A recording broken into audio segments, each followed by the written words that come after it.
जीवन में हर एक असफलता सफलता की उम्मीद होती है और हर एक सफलता नई जिम्मेदारियों का एहसास दिलाती है। जय हिंद मित्रों, पटना हाईकोर्ट असिस्टेंट का फाइनल रिजल्ट अब आउट हो चुका है। जो मित्र सफल हुए हैं उन सभी को तहे दिल से बधाइयाँ, शुभाशीष।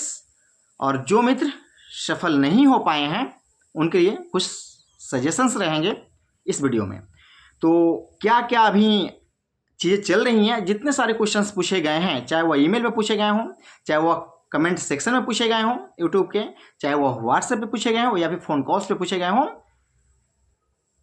मैंने सभी प्रश्नों का जो है एक तैयार कर लिया है। एक मैंने सबको क्लब किया है कि जो सिमिलर क्वेश्चंस थे उनको मैं ये कर, जैसे मैक्सिमम क्वेश्चन जो थे जैसे वेटिंग लिस्ट से पूछे गए थे, मेडिकल से, ज्वाइनिंग टाइम से लेकर के, मार्क्स से लेकर के, तो प्रोविशन से लेकर के, सीनियोरिटी से लेकर के, और उसके बाद रिजर्वेशन से लेकर के, ट्रांसफ़र पोस्टिंग सब से लेकर के, ट्रेनिंग से लेकर के, डॉक्यूमेंट, और इन सब को मैंने RTA वगैरह से सबको मैंने क्लब कर लिया है।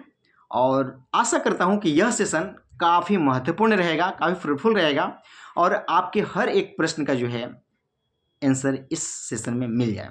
मैंने उस तरह से तैयारी की है और उम्मीद करूंगा कि आप सब ये सारे सुन करके, और मैं एक बात पहले ही क्लियर कर दूं कि जो मैं जिन क्वेश्चंस का आंसर मैं बता दूंगा, मैं अभी बता दूंगा, उसको कमेंट बॉक्स में पूछिएगा, कॉल्स करके पूछिएगा, मैसेज करके, मैं उसका जवाब नहीं दूंगा, क्योंकि सिमिलर क्वेश्चंस जो है मतलब पूछे जाते हैं, वीडियो पूरा नहीं देखे जाते हैं और क्वेश्चंस पूछने लगते हैं लोग, तो ये थोड़ा सा अच्छा नहीं लगता है।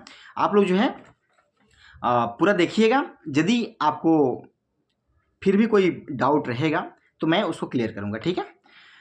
तो मैं स्टार्ट करता हूँ वेटिंग लिस्ट से। सबसे ज़्यादा क्वेश्चंस पूछे गए हैं इसमें, इससे रिलेटेड, और ये काफ़ी भावुक भी हूँ कि जिस तरह से, जिस सैल्यूटेशन के साथ आप लोग मैसेज कर रहे हैं कि सर मेरा सिलेक्शन हो गया है, मैं क्या बताऊँ, मुझे काफ़ी खुशी हो रही है कि इतने सारे लोगों ने मैसेज करके बोला, कॉल्स करके बोला कि सर मेरा सिलेक्शन हो गया है, ये आपके चलते, बहुत सारी बातें। तो मुझे बहुत अच्छा लगा। उन सभी मित्रों को बहुत बहुत बधाइयाँ, बहुत, और काफ़ी गदगद है दिल, वास्तव में काफ़ी गदगद। तो बस आगे बढ़ता हूँ, अच्छा लग रहा है। वेटिंग लिस्ट जो है सबसे ज़्यादा क्वेश्चंस पूछे गए हैं, तो मैं बता दूँ वेटिंग लिस्ट जो है 1 साल तक रहेगी, ठीक है। और 1 साल के बाद भी और 1 साल उसको एक्सीजेंसी में रखा जा सकता है। इसके लिए जो लिखा गया है मैं पढ़ के सुना देता हूँ आप लोगों को कि waiting list shall remain valid for a period of 1 year from the date of its approval by the Chief Justice, and may be extended for another 1 year in case of exigency। तो आप लोग यदि ये दिमाग में पाल के बैठे हुए हैं कि 1 साल का ही है, ऐसे भी कुछ नहीं है, उसको 1 साल और बढ़ाया जा सकता है एक्सीजेंसी के केस में, यदि उन लोगों को ऐसा लगता है तो वह बढ़ भी सकता है, ठीक है। तो मित्र, ये वेटिंग लिस्ट है 1 साल तक। तो वेटिंग लिस्ट में जो भी मित्रगण हैं, वेटिंग लिस्ट में जो भी मित्रगण हैं, उन सबको उम्मीद नहीं खोना है, क्योंकि हो सकता है कि आपका मेरिट लिस्ट में मतलब 10 नंबर पे नाम हो सकता है कि 12 नंबर पे नाम हो, तो 10 लोग 12 लोग छोड़ेंगे तो आपका नंबर आ जाएगा। वेटिंग लिस्ट तो उसी को ना कहा जाता है, in case someone is not going to join the service, in that case you the first one will be taken. प्रथम जो होंगे वेटिंग लिस्ट में उनको लिया जाएगा। दो आदमी ज्वाइन नहीं करता है तो दूसरे वाले को लिया जाएगा। तीसरा आदमी नहीं ज्वाइन करता है तो तीसरे आदमी को लिया जाएगा। और यह जैसे EBC में कोई ज्वाइन नहीं किया तो EBC वाले बच्चे को लिया जाएगा। जनरल में कोई ज्वाइन नहीं किया तो जनरल वाले बच्चे को लिया जाएगा। EWS में कोई ज्वाइन नहीं किया तो EWS बच्चे को लिया जाएगा, नहीं वेटिंग लिस्ट वाले को, ठीक है। तो जो ज्वाइन नहीं करता है उस केस में जो है उनको कंसिडर किया जाए, उनको बाय प्रॉपर जो है चैनल, यानी ये ज्वाइन लेटर भेजा जाएगा और उन लोग को ज्वाइन करने के लिए पूछा जाएगा, बोला जाएगा, ठीक है। तो वेटिंग लिस्ट में जो है जो मित्रगण हैं उनको उम्मीद नहीं खोना है। 2 4 5 10 तो हो ही जाना चाहिए, 15 आई थिंक, ठीक है, चूँकि सीट ज़्यादा है, इसके पहले जो है मतलब क्या लगभग आई थिंक 10-12 को भी मौका मिला था, आई थिंक सो। तो मे बी आपको भी मौका मिले, तो आपको उम्मीद नहीं खोनी है। 14 नंबर पे भी है, 15 नंबर पे भी है, तो आपको मौका मिल सकता है यदि कोई ज्वाइन नहीं करता है, ठीक है। लेकिन ये नहीं सोचना है कि मतलब कि मेरी ज्वाइनिंग निश्चित है, वेटिंग लिस्ट मतलब निश्चित, no. Joining list is not is equal to जो नाम आया है 550 में उसके इक्वल नहीं है ये, ठीक है। तो ये रहा आपका वेटिंग लिस्ट का मैटर, ठीक है। उसके बाद मेडिकल जो है मेडिकल के रिगार्डिंग, यानी ज्वाइनिंग टाइम। देखिए, आपको जब ज्वाइन लेटर भेजी जाएगी ना, ज्वाइन लेटर कब भेजी जाएगी, ये भी क्वेश्चंस बहुत सारे हैं। तो आपको जो है 2 दिन में 4 दिन में जो है मिल जाएगा, ठीक है। और 2-4 दिन में आपको ज्वाइन लेटर यहाँ से डिस्पैच कर दिया जाएगा। और यदि आपको 10 दिन के अंदर में रिसीव नहीं आप करते हैं, नहीं हो पाता है, तो आपको कंटेक्ट करना है हाईकोर्ट में कि सर मुझे अभी तक नहीं मिला है, क्योंकि उसका भी एक टाइम पीरियड होता है, उसमें ज्वाइन करना रहता है। तो आपको कांटेक्ट करना है, कंटिन्यू जो है टच में रहना है, ठीक है। तो 10 दिन के अंदर उसमें कुछ ऐसा लिखा रहेगा, if you are not getting your appointment letter within 10 days you must contact, कुछ ऐसा करके लिखा रहता है। तो आप लोग कंटेक्ट कर लीजिएगा, ठीक है। तो ज्वाइनिंग कब, ज्वाइन लेटर कब आएगी, 2-4 दिन में आ जाएगी, मैक्सिमम 1 वीक, क्योंकि नंबर ऑफ स्टूडेंट्स कुछ ज़्यादा है, तैयार भी करना पड़ता है, तो आ जाएगी, उसके लिए टेंशन नहीं लेना है, ठीक है। 2-4-5 दिन में, ठीक है। उसके साथ मेडिकल अटैच रहेगा। और जो भी सिविल सर्जन हैं आपके ज़िले के या फिर PMCH कहीं के, मतलब HOD से जो है ना, उस पर लिखा रहेगा स्पष्ट किससे करवाना है, तो वहाँ से उनका साइन मोहर होगा, स्टाम्प वगैरह होगा। कहीं ऐसे ही तो स्टाम्प नहीं हो जाएगा, आपका ये मेडिकल किया जाएगा। मेडिकल बहुत टफ नहीं होता है, आर्मी की तरह नहीं होता है, एयरफोर्स नेवी की तरह नहीं होता है, सिंपल होता है। जो भी चीज़ें हैं, क्योंकि उसमें फिजिकल जो है मतलब आपको दौड़ाया ये नहीं ना, तो सिंपल ही होती है, उसके लिए डरना नहीं है, वो आसान चीज़ होता है, ठीक है। तो मेडिकल जो है मतलब बहुत टफ नहीं होता है। जो भी ब्लड टेस्ट वगैरह मतलब क्या आई वगैरह का, उसके बाद जो भी चीज़ें हैं उसमें मतलब उसका लिस्ट रहता है, वो सब हो जाएगा। बहुत बड़ी चीज़ें ये नहीं है, ठीक है, बहुत बड़ी चीज़ें नहीं है ये। 1 मिनट, ठीक है। उसके बाद जो है, तो ये बहुत बड़ी चीज़ नहीं है, मेडिकल के लिए ज़्यादा नहीं सोचना है, ठीक है। आपको ज्वाइनिंग के साथ ही वह अटैच रहेगा, और उसी फॉर्मेट पर जो है ये आपको देना है, साइन मोहर करवा करके। साइन मोहर के पहले आपका मेडिकल चेकअप होगा। उसके बाद जो है कॉल लेटर, मतलब कम्युनिकेशन एड्रेस पे आएगा या फिर परमानेंट एड्रेस पे।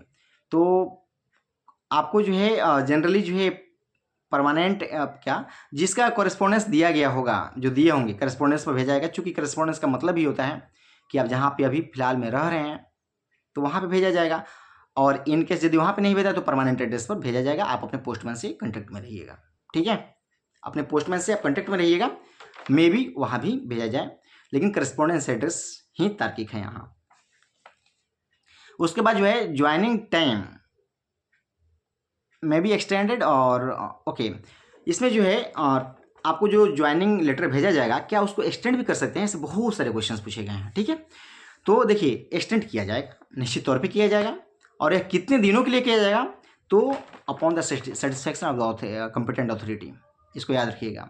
ज्वाइन टाइम मे बी, इसके लिए क्या लिखा हुआ है कि joining time may be extended upon the satisfaction of the appointing authority. तो अपॉइंटिंग अथॉरिटी को आप संतुष्ट कर पा रहे हैं 6 महीने तक के लिए भी, साल भर तक के लिए भी, तो हो जाएगा। एक बार में आप जनरली जो मतलब 3 महीने के लिए ही मांगिएगा, यदि आपको मतलब 6 महीने रुकना है या फिर 9 महीना ये करना है, एक्सटेंड करना है। लेकिन मुझे लग रहा है कि आपको एक्सटेंड नहीं करना चाहिए। As soon as possible you must join, because your seniority gets lost, ठीक है। आपको जो है मतलब लॉस होगा उसका, तो इसलिए आपको जो है प्रयास करना है कि जितना जल्दी ज्वाइन कर लें। क्योंकि अभी जो ज्वाइन लेटर भेजा जाएगा विद इन टाइम जो है मतलब आप ज्वाइन कर ले रहे हैं, एक लास्ट डेट में भी ज्वाइन कर ले रहे हैं, तो आपको कोई भी सीनियरिटी में लॉस नहीं होगी। लेकिन यदि आप एक्सटेंशन ले रहे हैं, एक्सटेंशन के बाद जो है मतलब लॉस होती है, ठीक है। इसलिए आप उसका ध्यान रखेंगे, ठीक है, इसका ध्यान रखना है। अब कितनी बार मतलब दी जा सकती है, तो 2 बार भी मिल सकता है, 2 बार भी मिल सकता है, मैंने देखा है 2 बार, तो मतलब क्या मैंने बच्चों को देखा है कि 2 बार उसको, और एक बार अभी भेजा तो उसको एक्सटेंशन मिल गई, फिर उसने भेजा फिर उसको मिल गया, तीसरी बार नहीं मिलता है। हो सकता है नहीं मिले, लेकिन यदि आप सेटिस्फाई कर दीजिएगा कि मुझे ज़रूरत है और आपको देना चाहिए, यदि सेटिस्फाई करने में आप सफल रहते हैं तो मिल जाएगा।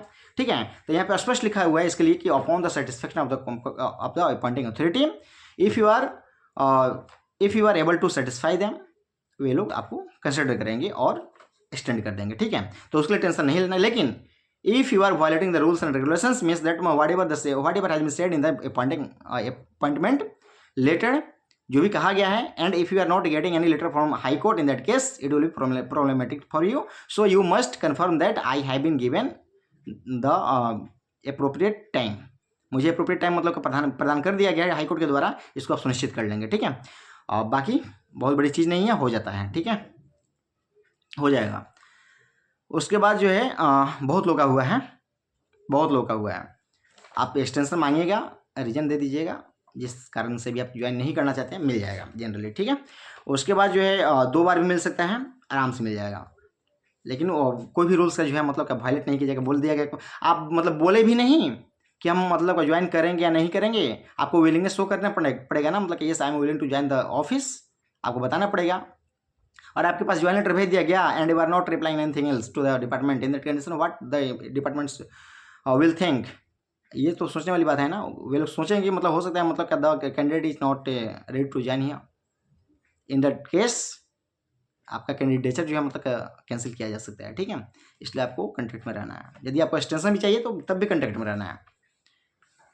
उसके बाद जो है नेक्स्ट जो क्वेश्चंस हैं, यदि हम सेंट्रल गवर्नमेंट में हैं और स्टेट गवर्नमेंट में आना चाहते हैं और वहाँ पे हाई कोर्ट में, और इन एनी अदर इंस्टीट्यूशन, आप यदि दूसरे संस्था में हैं, बाई प्रॉपर चैनल आ रहे हैं, तो सुविधाएं सब मिलेंगी। और जनरली सुनिए, पे प्रोटेक्शन उसमें एक बहुत बड़ा क्वेश्चन पूछे गए हैं। तो पे प्रोटेक्शन उसी को मिलेगा। अब 4600 ग्रेड पे में आ रहे हैं, मान लीजिए वहाँ पे 2400 में है, 2800 में है, 1900 में है, 4200 में है, तो कौन सी ग्रेड पे पे प्रोटेक्शन तब मिलता है जब आप 4600 ग्रेड पे यानी 44,900 को पार कर जाइएगा, आपका पेमेंट उससे ज़्यादा हो जाएगा 4600 ग्रेड पे से, तब जाकर के पे प्रोटेक्शन का लाभ मिलता है ना। तो यदि आप प्रॉपर चैनल आ रहे हैं तो वह सुविधाएं मिलती हैं। ठीक है, उसके बाद जो है फिर क्वेश्चंस पूछा गया, एजुकेशनल सर्टिफिकेट ओरिजिनल या प्रोविजनल। देखिए आपके पास यदि ओरिजिनल नहीं रहेगा समय मिल जाएगा। ठीक है, यदि वहाँ पे एक्सेप्ट किया गया है तो यहाँ भी एक्सेप्ट कर लिया जाएगा, आपको प्रॉपर टाइम दिया जाएगा। ठीक है, proper time you will be given, इसलिए because you have cleared each and every stage, it is therefore to the maximum, to the great extent they will try their best to consider you. इसलिए आपको ऐसा नहीं सोचना है कि जाएंगे तो मेरे पास अभी ओरिजिनल मिला नहीं है, टाइम मुझे दिया गया कि ज्वाइनिंग के टाइम पे दे दीजिएगा और मुझे अभी तक मिला नहीं तो मुझे कंसिडर नहीं किया जाएगा। ऐसा नहीं है, कंसिडर किया जाएगा, वे लोग समय दे देंगे। ठीक है, क्योंकि वे लोग भी एग्जाम देकर के ही आए हैं, वे लोग, उन लोग को भी ऐसी परेशानियों का सामना करना हो सकता कि किए हुए लोग, ये कंसिडर किया जाता है जनरली, ये बहुत बड़ी चीज़ नहीं है। ठीक है, उसके बाद एजुकेशनल क्वालिफिकेशन सर्टिफिकेट बता दिया मैंने। एजुकेशनल सर्टिफिकेट में जैसे मतलब मैट्रिक हो गया, इंटर हो गया, ग्रेजुएशन हो गया। ठीक है, अब यदि एमए का भी दिए हैं वो सभी, तो जनरली मतलब ग्रेजुएशन तक का मार्कशीट और सर्टिफिकेट। उसके बाद कौन सा डॉक्यूमेंट्स, अब यदि किसी भी कैटेगरी के हैं कैटेगरी सर्टिफिकेट दे दीजिएगा। उसके बाद आवासीय प्रमाण पत्र यानी डोमिसाइल अस्थाई वाला, तो अस्थाई वाला जो भी मतलब वहाँ पे सबमिट किए हैं, तो डोमिसाइल सर्टिफिकेट करंट में बोला गया था करंट में बनवा के दे दीजिए, यदि बोला गया होगा तो बहुत लोग जमा करा ही दिए होंगे। तो जो भी चीज़ें बताई गई हैं सबका ओरिजिनल लेकर के जाना है वहाँ पे, यानी जिस दिन आप ज्वाइन करने जाएंगे ओरिजिनल कॉपी सब लेकर के जाइएगा। ठीक है, और डरना बिल्कुल नहीं है, बहुत आसान चीज़ है, अब सब क्लियर आप कर लिया, क्या डरना है, अब तो डरने वाली चीज़ें नहीं रह गई है। उसके बाद जो है कब तक ज्वाइनिंग होगी, तब बोल तो दिया मैंने कि बस 2-3 दिन में मतलब भेज दिया जाएगा, मैक्सिमम 1 सप्ताह लगेगा, मैक्सिमम बोल रहे हैं क्योंकि बहुत सारे कैंडिडेट हैं ना, तो भेज दिया जाएगा। ठीक है, जल्दी। उसके बाद जो है प्रोबेशन, हाँ प्रोबेशन जो है बहुत अच्छा क्वेश्चन, प्रोबेशन जो है 1 ईयर का रहेगा, और यदि बदमाशी कीजिएगा यानी कुछ ऐसा कार्य किए जो सेटिस्फैक्टरी नहीं है उन लोगों के लिए, उन लोग को लगता है कॉम्पिटेंट अथॉरिटी को लगता है कि आपका प्रोबेशन बढ़ाना चाहिए तो बढ़ा देंगे, 2 महीने बढ़ाएं, 4 महीने 1 साल बढ़ाएं, बढ़ा देंगे। इसलिए आपको कुछ ऐसे कार्य नहीं करने हैं जो रूल्स एंड रेगुलेशंस के अगेंस्ट में हो हाई कोर्ट के, ठीक है। आपको ऐसा कुछ नहीं करना है, ठीक है। और हाँ, उस केस में बताने के लिए, जैसे 1 साल बढ़ाना है, मान लीजिए 1 साल में प्रोबेशन सबका क्लियर हो जाएगा, प्रोबेशन लिफ्टिंग हो जाएगा। लेकिन यदि किसी को रोका जाता है तो कॉम्पिटेंट अथॉरिटी को बताना भी पड़ता है अपने सीनियर को कि हाँ हम क्यों इसको बढ़ा रहे हैं, और उसको सेटिस्फाई करना पड़ता है।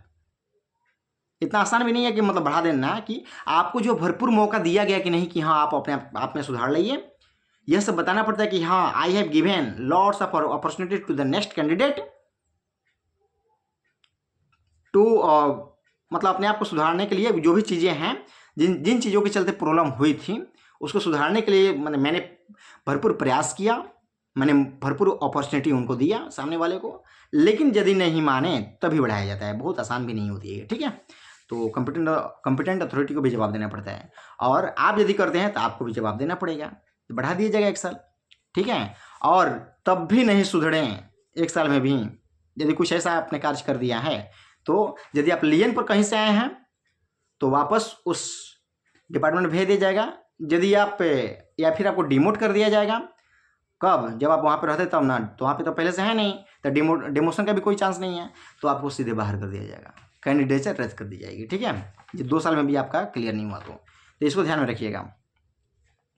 उसके बाद जो है रिजर्वेशन, तो रिजर्वेशन बस उसमें उसके लिए लिखा हुआ है कि reservation shall be in accordance with orders issued by the chief justice from time to time having regard to the legislative enactment, जो भी एनेक्टमेंट होगी, and orders issued by the governor of Bihar from time to time on the subject. And governor of Bihar की तरफ से जो भी issue किया गया गेजेट है, उसमें जो भी मतलब रूल्स रेगुलेशंस मतलब क्या निकलते हैं, जो भी एनेक्टमेंट आएगा वो अकॉर्डिंगली दैट सभी कैटेगरी के लोग, चाहे वो EWS के हों, SC के हों, ST के हों, OBC के हों, उनको दिया जाएगा रिजर्वेशन का लाभ, ठीक है।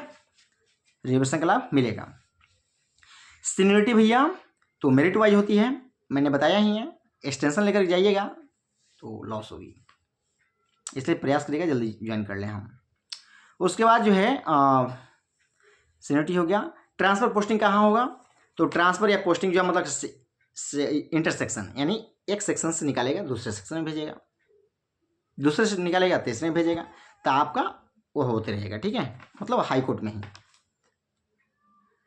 उसके बाद जो है ट्रेनिंग होगी, हाँ होगी, ठीक है। ट्रेनिंग मतलब क्या, फॉर एक्वाइंटिंग, यानी उसकी जानकारी के लिए, for with relevant rules practices and procedures of the court का जो है तो अटैच वगैरह कर दिया जाता है किसी सेक्शन में, कि अब देखते देखते आदमी काम सीख लेता है ना। सरकारी प्रक्रिया में आइएगा तो मतलब क्या, पीछे देखो आगे काम करो, ये एक प्रक्रिया चलती है कि पीछे देखो आगे काम करो, यानी कि क्या क्या चलते आ रही है, वह इतिहास है, इतिहास का बुक है, समझ लीजिए एक प्रकार से। आप जो है इतिहास के मतलब आप इतिहासकार बन जाइएगा, क्योंकि पीछे देख कर के आगे काम करना पड़ेगा। जो रूल्स रेगुलेशंस है जो है उसको देखिए, रूल्स रेगुलेशंस को, और आगे उसको अप्लाई कीजिए। तो हर एक इंसान जो है, मैं समझता हूँ, मेरा मानना है ऐसा कि इतिहासकार है, हिस्टोरियन है, हिस्टोरिकल सॉरी वह जो है मतलब इतिहासकार है सरकारी विभाग का, हर एक आदमी, मुझे लगता है ऐसा, मैं समझता हूँ ऐसा, हिस्टोरियन भाई है अपना। उसके बाद जो है उसके बाद सीनियरिटी हो गया, ट्रांसफर, ट्रेनिंग हो गया। डॉक्यूमेंट्स भैया बता दिया मैंने, जो भी डॉक्यूमेंट्स चाहिए उसमें मैंने ऑलरेडी बता दिया है। उसके बाद जो है अकाउंट खुलेगा, अकाउंट SBI में या फिर वहाँ पे मतलब प्रेमिसेस में है, बताइए, डायरेक्ट किया जाएगा, आप जाके वहाँ पे अकाउंट ओपन करवा लीजिएगा, बैंक अकाउंट, ठीक है। और उसमें ना पैसा आएगा, क्योंकि अर्थ पे रहना है तो भाई वह अर्थ तो जरूरी है, इसलिए वह पैसा अकाउंट में लाने, अकाउंट नंबर जो है दीजिएगा अपना, जो भी चेक वगैरह है, चेकबुक का ये क्लिप दिया जाता है, क्रॉस करके उसके उसमें मतलब क्या पैसा आ जाता है, ठीक है।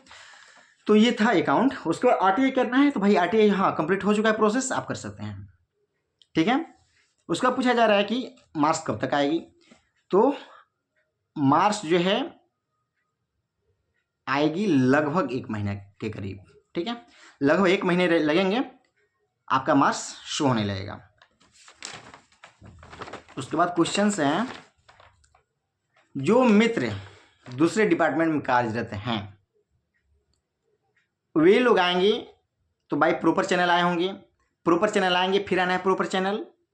और उसके साथ एक बहुत बड़ी चीज़ जो मैं आप सबको बता रहा हूँ, रिलीविंग लेटर जरूर लेकर के आइएगा।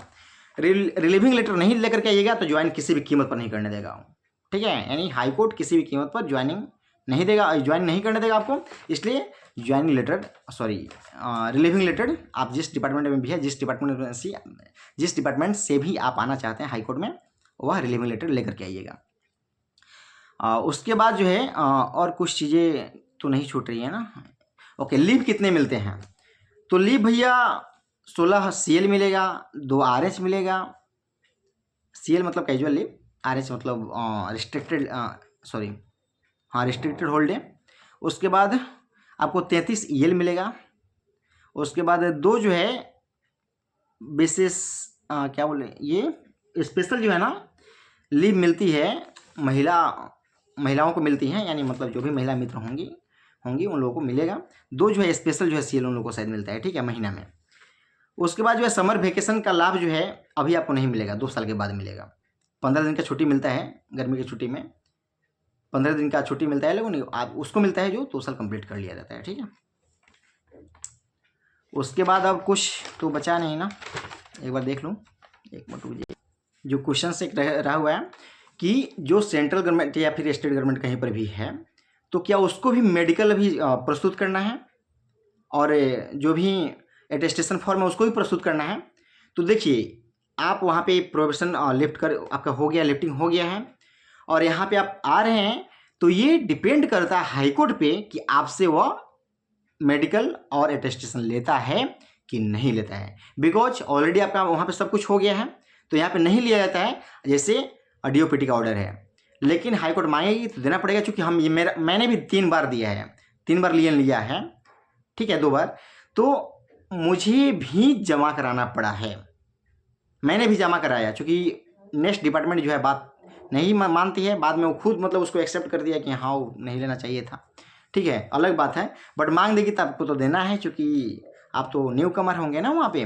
तो ये जो है चीज़ें थी, मैंने आप सबको बताया। आशा करता हूँ कि आपके हर एक डाउट को मैंने क्लियर करने का इसमें प्रयास किया है। और एक बात और, एक छूट गया, और 4 मित्रों को ना बोला है कि मतलब अलाउड कुछ एजुकेशनल क्वालिफिकेशन का लफड़ा है, तो उन लोगों के बारे में मैंने पता करने की कोशिश की है, लेकिन अभी तक पता नहीं हो पाया है। मंडे को बताया गया, ठीक है, तो मंडे को मुझे पता होगा। उसके बाद जो भी चीज़ आप लोग पूछे हुए हैं शायद व्हाट्सएप पे है, तो मैं बता दूंगा, ठीक है। या फिर जो यदि किसी को और को प्रॉब्लम होगी तो कमेंट बॉक्स में बताइएगा, मैं कमेंट बॉक्स में डाल दूंगा, सभी देख लेंगे, ठीक है। तो मंडे तक का थोड़ा सा समय दीजिए, आज नहीं पता चल पाया है, मैं खुद प्रयास किया हूँ इसके लिए, लेकिन नहीं हो पाया है आज, ठीक है। तो अब मंडे को ही तो मित्र, हाँ, मुझे लग रहा है कि अब सब कुछ मैंने बता दिया है। धांधली चला है कि नहीं भाई, हम कैसे बताएंगे? ये बताने वाले हम कौन होते हैं? हमने तो देखा नहीं है, हमने तो देखा भी नहीं है, और मैं जानता भी नहीं हूँ। तो इन सब चीज़ों के लिए मैं नहीं हूँ, मुझे नहीं पता ये सब चीज़ के बारे में, ठीक है। तो जो मित्र सफल नहीं हुए हैं उन लोग के लिए थोड़ा सा देखिए, जीवन में जब आप आगे बढ़ते हैं तो बहुत सारी चीज़ें ऐसी होती हैं, बहुत सारे पत्थरों का सामना करना पड़ता है, बहुत सारे ऑब्स्टेकल्स का सामना करना पड़ता है। मैं आप सबको बता दूं कि मैंने जो है काफ़ी एग्जाम्स दिए हैं। तो किसी में फर्स्ट प्री क्वालिफाई किया तो मेंस नहीं, मेंस क्वालिफाई किया तो इंटरव्यू नहीं क्वालिफाई किए। तो बहुत सारे ऐसे हुए, मैक्सिमम उसका रेशियो जो है मतलब 95% था मेरे पास होने का, प्री 95% से ज़्यादा ही होगा, क्योंकि बहुत सैकड़ों में एग्ज़ाम मैंने दिया है। तो सैकड़ों में एग्ज़ाम दिया है, और फाइनली मैंने बहुतों एग्ज़ाम क्रैक किया फाइनली, ठीक है। उसको बताने की ज़रूरत नहीं है, मैं इसलिए बता रहा हूँ कि चूँकि जो मित्र असफल हुए हैं उन लोग थोड़ा सा कुछ बताना पड़ेगा, क्योंकि असफलता जो है यदि मिली है तो सफलता भी दूर नहीं है, सफलता बहुत दूर नहीं है। आप इंटरव्यू से बाहर हुए हैं, इंटरव्यू तक आप पहुंचे हुए हैं, इसलिए आप में काफ़ी काबिलियत है, आप में इतनी काबिलियत है ना कि आप दूसरे किसी एग्जाम को जो है इत्मीनान से दीजिएगा आप। बहुत जो है दूर अब आपकी सफलता नहीं है, दूर, बहुत दूर आप नहीं हैं अपने सफलता से। तो आपको बहुत ज़्यादा हताश निराश नहीं होना है। लोगों को लगता है कि ऐसे ही बोलते हैं, अरे मैं भी असफल हुआ हूँ, मैं जाके मतलब क्या किसी एग्जाम को देता हूँ तो कोई ज़रूरी है कि मतलब क्या हम उसमें सफल हो ही जाएंगे? सिलेक्टेड कुछ लोग ही होंगे, जितना वैकेंसी होगा उतना ही होंगे। आपके मित्र बंधे हुए हैं, तो आप उससे सीख लीजिए, और जो भी आपको ऐसा लगता होगा कि मुझे सुधार करना है, उस पर फोकस कीजिए। Stay focused on your study, don't leave a single stone unturned, because your success is not far from you, that's at hand. So you must focused on your study. Externalities बहुत सारे आते हैं life में, there are lots of externalities in our life. कभी relatives का, कभी दोस्तों का, कभी अपने आप से परेशान होते हैं, कभी हम खुद के दुश्मन बन जाते हैं।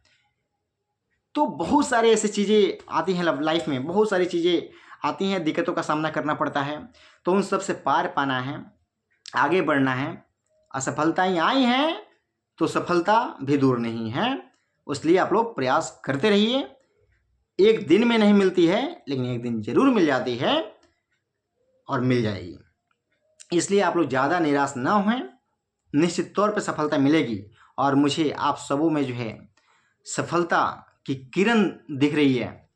आप सब भले ही हाईकोर्ट की नज़र में असफल व्यक्ति हैं अभी, लेकिन मेरे नज़र में आप हर एक इंसान, आप हर एक मित्र, जो भी लगभग 1900 लोग अपियर हुए थे, तो उन जो 550 को छोड़ दिया जाए, और तो सारे लोग मेरे नज़र में जो है भविष्य के सफल विद्यार्थी हैं, ठीक है, भविष्य के सफल मित्र हैं। इसलिए आप लोग ज़्यादा हताश निराश ना होइए, कंटिन्यू लगे रहिए, क्योंकि कहा जाता है labour never goes in vain. आप प्रयास किए हैं, it doesn't matter whether lots of efforts having given, but once you will qualify. one time in your life will come that you will rejoice the nectar. So this is much more important for you that you must focus on your study. आप connected रहिए, जब तक तोड़ेंगे नहीं तब तक छोड़ेंगे नहीं। इस कथन के साथ अपने आप को तैयार रखिए और आगे बढ़ते जाइए। मेरा सर्किल काफ़ी लंबा है, काफ़ी लंबा चौड़ा है, और आज के डेट में कोई भी एक ऐसे इंसान नहीं है, कोई भी एक ऐसे मित्र नहीं है, सैकड़ों की तादाद में मेरे मित्र हैं, तो कोई ऐसे मित्र नहीं है जो आज के डेट में असफल हैं। सभी सफलता पा लिए हैं।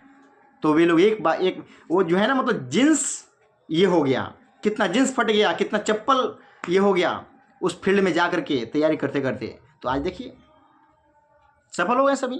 अब की बार जो भी बच्चे खुशे थे मेरे मित्र, अब की बार किसी का इंटर वाले में हो गया, किसी का 9th-10th वाले में हो गया, किसी का मिडिल स्कूल में हो गया, लेकिन सबका हो गया, किसी का प्राइमरी में हो गया,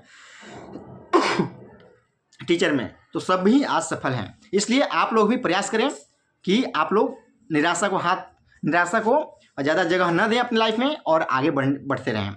ठीक है मित्रों, फिर मिलता हूँ कुछ फ्रूटफुल सेशन के साथ आप सबों के लिए।